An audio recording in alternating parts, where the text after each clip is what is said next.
Hey everyone, it's Justin here, Voices for Voices. Thank you so much for joining us today and on all of our previous 300 plus episodes in our catalog. Whether you've been with us from the beginning or this is your first episode, welcome. We're glad that you're here and we are grateful for all the time that you spend with us. Thank you. We're going to be diving into some very transparent topics here, as we always do on the show. And some of them aren't very glamorous. They don't uh, have that sparkle or glimmer coming from them, and that's okay. Yeah, and that's what I tell myself, right? We try to work through uh things, situations, experiences, problems, obstacles, whatever term we want to use. We do the best we can, and I think we need to be okay. We need to be good with that because we're not superhuman. We're not machines. At least I'm not a machine. Uh, more a robot. Uh, I'm not insinuating anybody is. Uh, But why I'm bringing that up is there's expectation for a robot that's programmed to do task A 10,000 times before it needs fixed uh, or looked at having a checkup. Humans like me and you, it's not always that easy. We have annual checkups and certain testing and uh, different treatments and potentially medications and so we all have something a little bit different and so the intervals in which we're checked out, evaluated, whatever term we want to use, is a little bit different from person to person. Now, when we talk about the mental state, not somebody's crazy type of deal. We all have a mental state. We just do. And and some of us have a mental state where we may have regular appointments every month, every 2 months, every 3 months, every 2 weeks, every 4 weeks, whatever that may be, whatever that time interval may be. And what I really want to get at is it's hard to judge ourselves and say, "Oh, I'm okay," or, "Oh, I'm not." It's better to go to professionals that we trust, and that's where I'll leave it. There's great care providers and some not as great, and that's okay. Find a team that you connect with that is not judgmental, that's truly looking out for your well-being.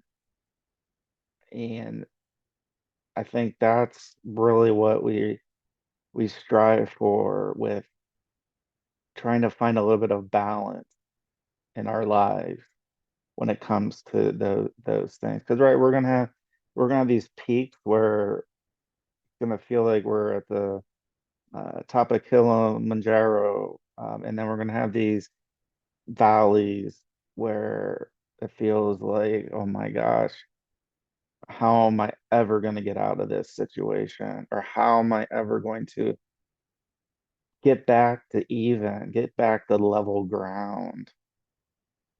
And what I've noticed in myself is it can be something different each day. And so by having that team that you can reach out to if you need a visit, if you need just a touch base call or a text, I'm grateful to be in the position where I'm able to do that. And it's very important to me. I guess I didn't know how important it was until one of the first times where I needed it, and I didn't know that I could reach out on non-appointment days, non-visit days, because I didn't want to. Well, number one, I didn't want to pay for it. I was like, oh, well, if I reach out, I'm going to get charged for a visit, and it sets an emotion, all those things.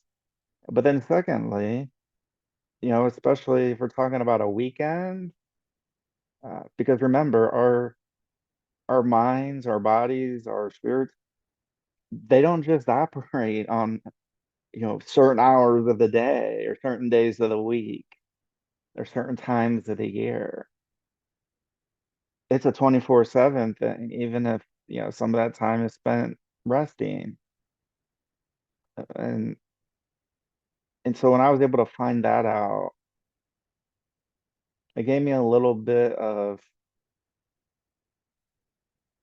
a little bit of relief, I guess, to know that, hey, Justin, you can reach out, and if we need to have a quick conversation, or it's able to be communicated and understood by both parties via text, uh, or even done, on like Zoom or one of these other conferencing platforms, where you're able to see face to face and that as well, or even FaceTime or those that are on our phones. And I think that's really important. Having that access has helped me be better than I would be, as far as kind of having almost like these self check-ins. I'll give you an example. I'll give you two examples actually. First one, I haven't had or haven't felt like I was having a panic attack in a long time. So I'm talking about, self-evaluation. That's where we're going with this. And so I was like, it's a fluke. And then it happened the very same time in the event, uh, just a week or so after it did the first time. Because the first time I was like, oh, this is a fluke. And and so when that happened, I was like, oh, okay. It wasn't a fluke. So there's that. There's being around a lot of people. And I mentioned this once, and I'll probably mention it even more, because I like to talk about what's actually occurring current state. And I'm talking about current state for me, and hopefully it helps you uh, feel empowered to self-evaluate the best you can. It's like I try to do the best I can. It doesn't mean we're perfect at all. What it means is we try to learn different skills isn't the right word. We just learn different ways to understand ourselves and our bodies and our mind is how I would state it. So we have that panic attack thing happening, kind of two events, same time of the event, close together. And the other part was uh,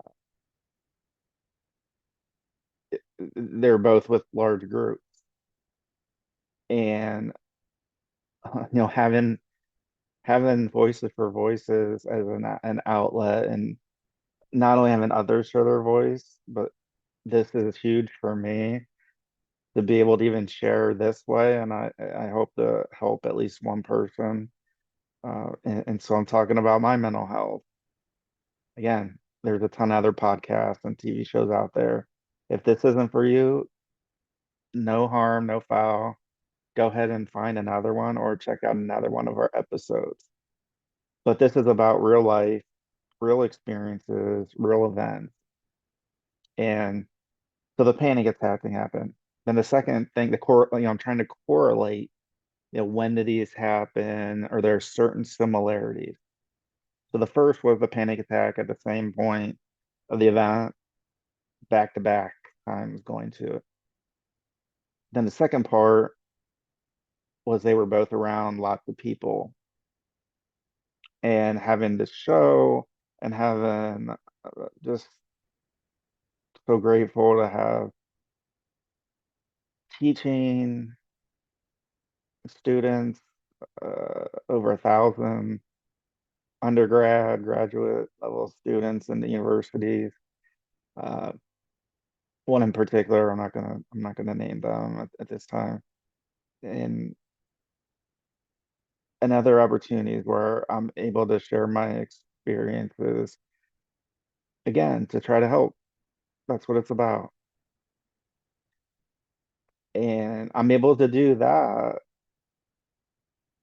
the best that I can. And I I'll say I'm better when I'm the focal point, the center of attention. Uh, and some people say, "Oh, you're a narcissist." And of course, well, I'm just telling you how it is. I go, I try to be like one of the first coping mechanisms I have is if I'm not, the center of attention and I'm at an event, like a concert or a ball game or a church or something. I'm present. I'm present in the moment of what's going on. Is there uh is prayer being recited or songs being sung? Uh and try to just be present in that moment. And so that one didn't work when I had these two panic attack situations back to back. And then around a lot of people, that again, that's the kind of the second thing, second qualifier to make that kind of what it is.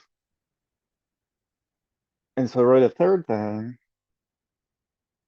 in kind of this self-evaluation, right? Because I'm noticing a feeling of the panic attacks coming on, those symptoms that I had so many times before they were coming on. And so I was like, okay, this is a panic attack. And that's what I'm trying to say. I'm safe, I'm okay. Uh, there's nothing to be panicked about. Uh, I'm trying to reassure myself, and that's one of the coping mechanisms. Another one, saying that I'm present. I'm present in the moment, not in the future, not in the past, but I'm present in exactly right here, right now. I'm present at the moment. that I'm filming this show right now and I'm talking about mental health, my mental health. And then I would say the third thing that's kind of related is it's related to our show and our podcast. And so we draw from a variety of sources, a variety of individuals, events,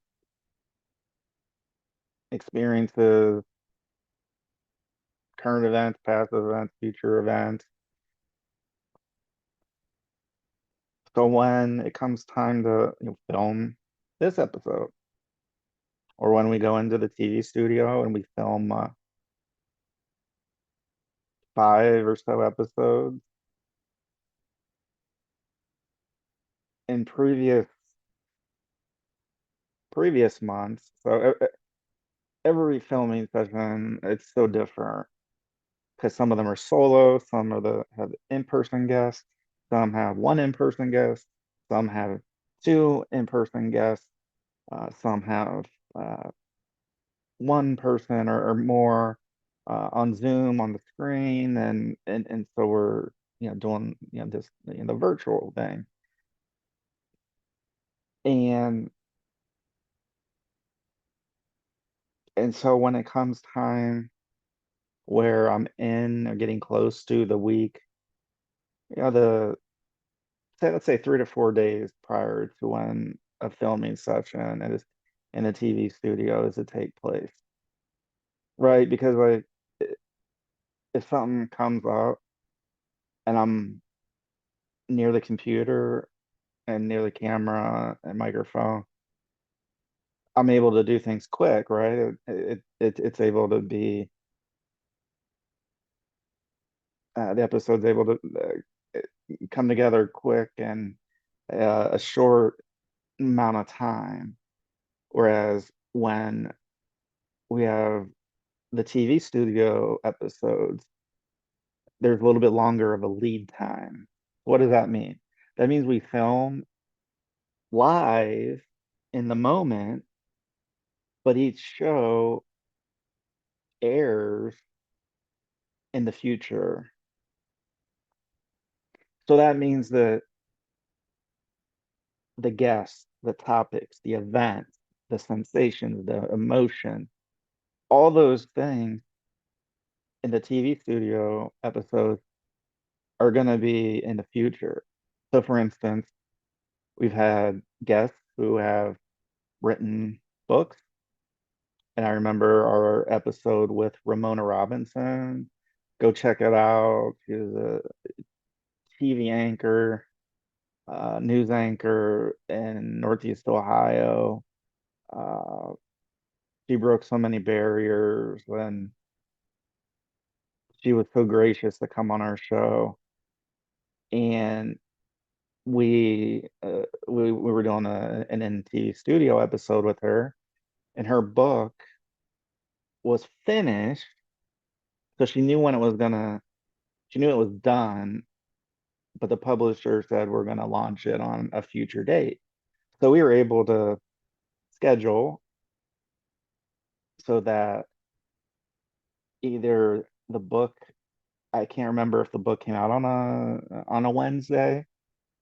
If it did, then we would have aired my mind. I mean, we got so many episodes that I'm not sure the exact specifics of when that first aired TV wise. Uh, but if the launch day was on a Wednesday, then we would have uh, put her episode to air first on the day that her book came out. And so while would have filmed before that date, and so we're filming as if the book is out and the different points and platforms and ideas and things, experiences were shared. That we were sharing those in the moment as we were filming, but it wasn't going to come out to the general public until 2 to 4 weeks later. Usually is when when those episodes are generally released. And so that's a tangent that I went on, but it's all related because if okay, so let's say we're filming in the wintertime. There's a lot of snow, and we were planning on having four in studio guests. One gets in an accident, and hopefully they're okay. One could get, the car might not start. They might need to shovel out, and so I might end up going into the studio thinking, oh, I have four in studio guests.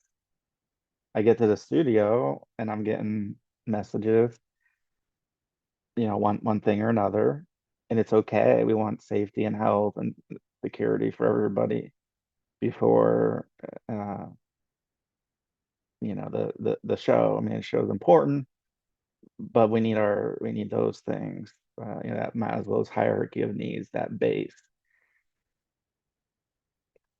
And so I find myself in these dilemmas at times where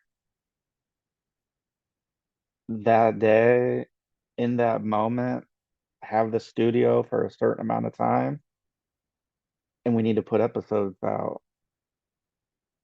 So then my mind starts working, and I start to think of like, okay, well, we are going to talk about this.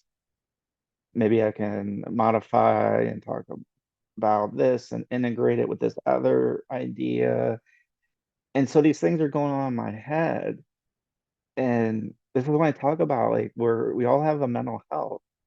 Uh, and so many times that's happened where I'm in the studio, and for one reason or another, I guess, is not able to, they're not able to even to log in because maybe something happened. Maybe their child is not feeling well, and so they come and pick them up from school, and they go to a doctor's appointment, and we know it's life, right? Things happen. Uh, we do the best we can, and so in these times where I need to like pull relevant voices for voices, episode worthy information and content for these episodes. I need to make it happen, I guess, is the just the way, like, hey, like, well, we got to make it happen. We got the studio, we have the time slots on TV, on top of, right, we're on, video platforms, and a lot of audio platforms, all virtual assistants, all that. Uh, and and so kind of bringing that back to, well, how does that fall into, the panic attack and the group being around big groups of people, and those two things kind of being the same at that time, and the self-evaluation. So there's times when I- I'm able to pull that out and pull that off. Sometimes I know going into the studio for one reason or another.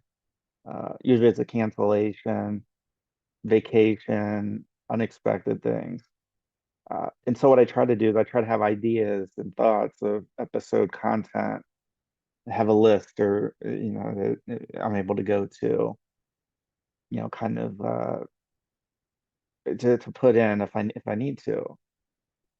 And most of the time, I'm able to do that. I'm able to go to the list, and there's been times where the list has been dry, where we've worked ourselves through, and so then we start that process over of starting that list over.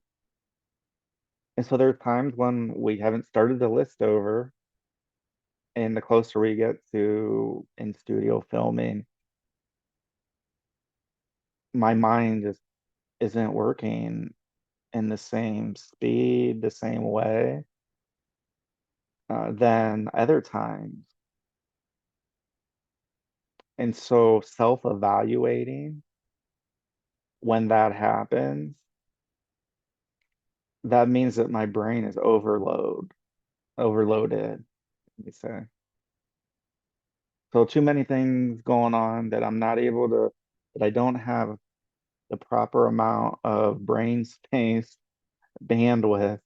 And I don't know what the number, I don't know what the numbers or anything like that is. All I know is this is a symptom of having an overloaded brain and having a lot of things going on that are affecting my ability to be as creative as I would like to.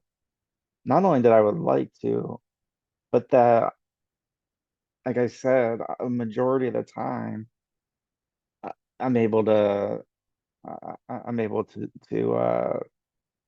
make it happen, right? Showbiz, make it happen. And what's made that a little bit, even a little bit tougher is how many out of TV studio episodes that we're doing, right? We're over 300. That's It's just astronomical. It's so amazing. And we only have you to thank for that. So thank you all for watching, listening, following, sharing. Give us a thumbs up, subscribe, which are all free things to do. We would greatly appreciate it if you would do that, pass our show along as well. It's very helpful.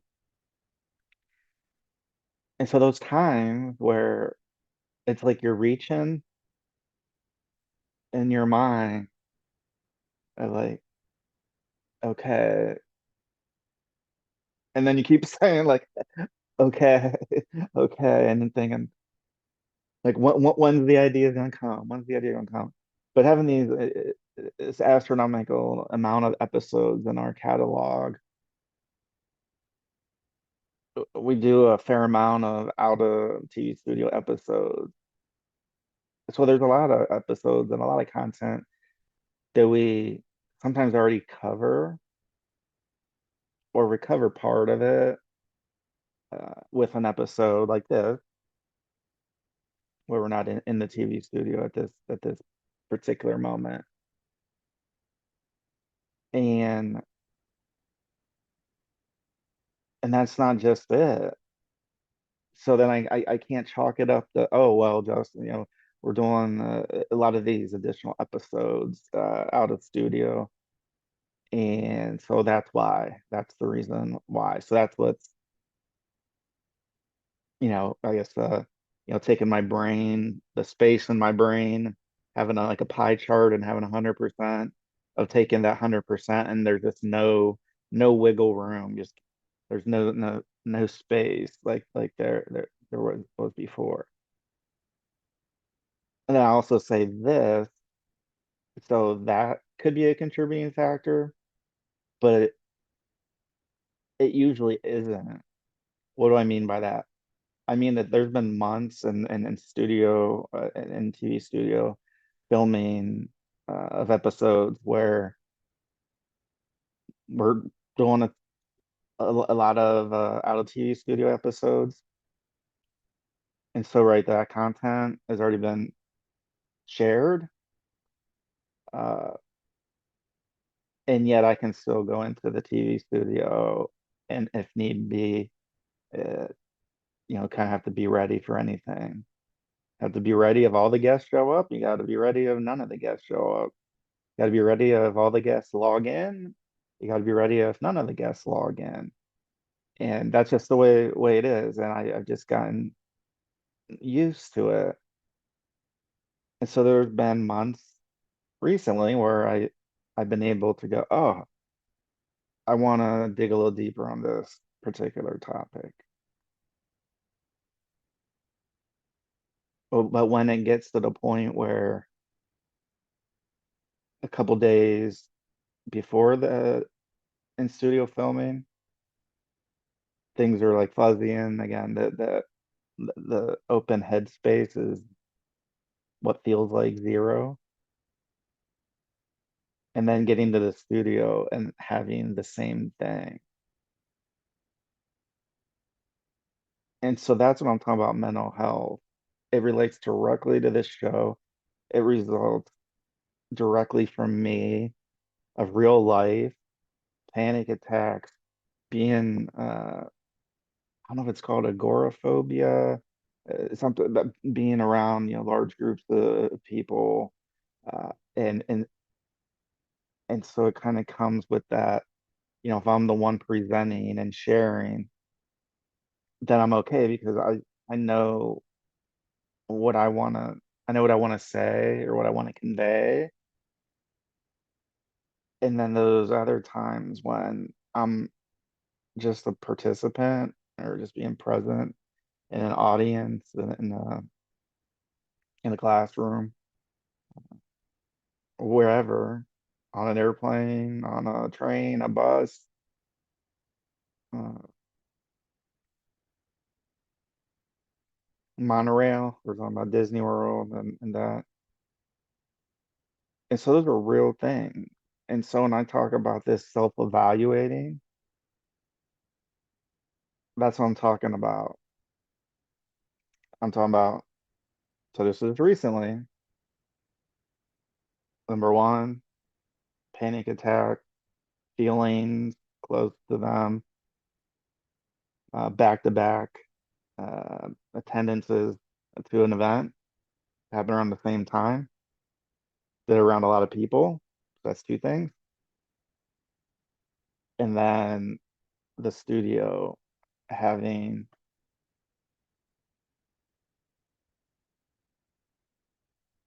having to bring the content and bring it to life in the TV studio episode. So that's how I know that, because all three of those things haven't happened in unison. I don't know that they've ever happened in unison before. I could be wrong when it comes to the show,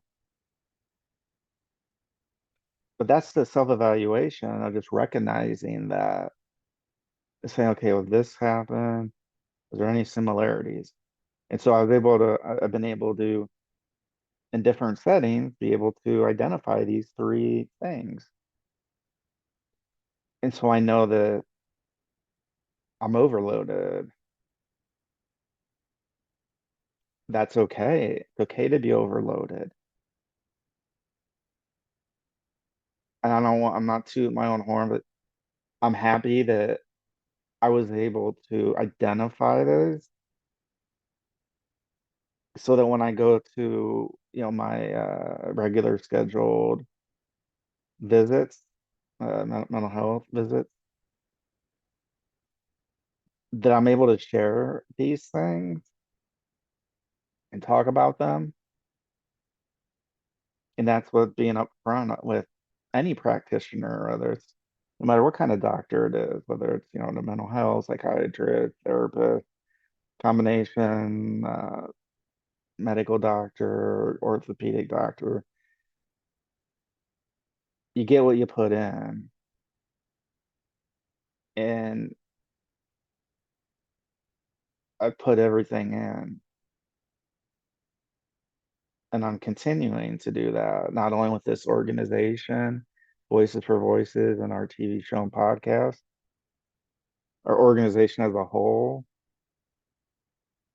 and just on the day to day, where I try my best, the best that I can. Sometimes it's enough, sometimes it's not anywhere close to being enough. So these are the conversations that it's hard to talk about these things because these are very intimate, very, yeah, very close to us topics and information that I'm talking about. And I'm not saying you have to come out and do everything that we're doing as an organization. I just want to let you know that you're not alone. I'll close on this. And I like reiterating things because I find that repetition helps me understand. And so when I first entered the hospital at my lowest mental health wise and really health wise. Uh, again, my nutrition was basically non-existent. I withdrew from so many events, so many things that I was doing, and I just withdrew from teaching, from this, that, the other. And and so when I made that decision, like, all right, I need to take care of my mental health. I need to take care of my health. So I was admitted voluntarily, voluntarily, voluntarily. And I was so, there were a lot of things I was so worried about. Um, uh, but one of them was this whole deal with the stigma and this whole, I'm the only one that feels this way. I'm the only one that has these thoughts that goes through these situations. And I'm not a prophet. I'm nothing. I'm just a human being. And and so what we do isn't anything terribly special. I think what we do, and I think what we do well, is just keeping it real, as the old saying with me growing up, like, hey, just keep it real. And so that's what we're doing. We're just keeping it real. And so when I went to the group therapy the first day, first morning, I was in the hospital, there was I think it was a rectangle or a square table. So we were able to like we're sitting next to people, but then we're also able to like look across and see and then look to the left and the right uh and then there was an instructor, and the first thing that was asked was let's go around, just give your first name or your initial, whatever you want, or you don't even have to give your name if you want. Uh, because again, we're talking about very sensitive stuff, and there's some people that would use that information to try to hurt somebody. So from the I don't even know the word. So just from a privacy side of things, we went around the table. It was like share, like who you are, why you're here. And I was probably started on like this side, and I was like on this side. So there was probably five, 4 or 5 on the one part of the square or the part of the rectangle. And so they each started and they shared. I'm not going to get into like specifics since it's been so long, but just out of respect, I don't want any inferences made because these are special, personal moments where we're not at our best. We're at our some of the worst we're at. And, and so the individuals, they start sharing their, why am I here? How did I get to this point? And by the time it got to me, so maybe 5 or 6, I guess there were more people there than I remember. I thought there was only 10, but there might have been more than that, given how I'm trying to picture it in my mind. In any event, it gets to me, and what I've heard are some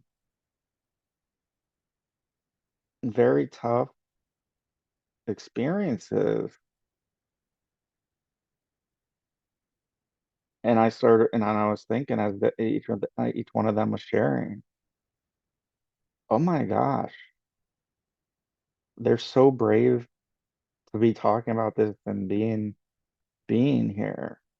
Some it was against, some they got pink slip, which basically means that you don't have a choice to be admitted, or like me, that I had a choice. I could have did what I did and voluntarily admitted myself, or I could have not. I could have left the emergency room that night. So when it got to me and I shared the bit about me, and as we continued around, as each person was sharing, I was like, oh my gosh, I can't believe this. Not only am I not alone, but some of these individuals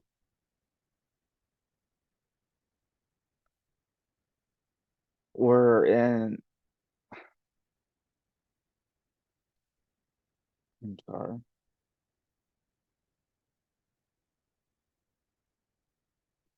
were in a way worse condition than I was. And so it's not to downplay anybody or upplay anybody. It's just to say that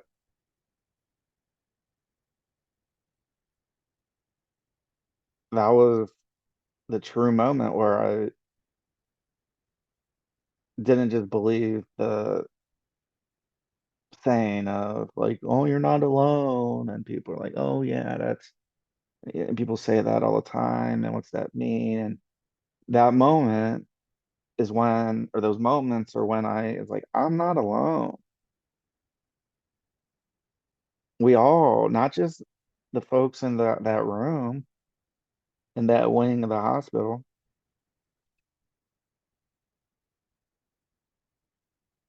but just as a humanity, none of us are alone. As alone as we may think we are, that we think that the situation we're in, the events that have unfolded, things are happening too fast, not fast enough, uh, whatever those may be. Yeah, they're tough things, and we're all going through some of those tough things. Some of them we're going through right now. Some of them we have recently. Some that maybe it's been a while ago. So for me, with the panic attacks, with a group of people, that happened before the crash. The brain overload, that happened to me probably before the crash as well, but I didn't realize it. I didn't really notice it because there were just so many things going on that I wasn't able to even just like kind of take stock. I'm like, oh, how am I going to handle this? So I got these allergies, and whenever I'm on with this ring, not this ring, yeah, the circular light with the camera, it does it sometimes. So I apologize for that. Uh, and so when I put those together, uh, close the panic attack, same point in the event, two times. Uh, so yeah, panic attack around groups, and then with the brain overload.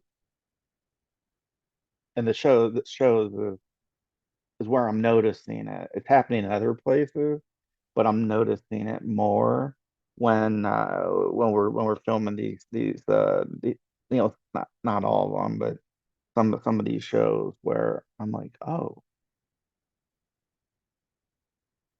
I'm feeling overloaded.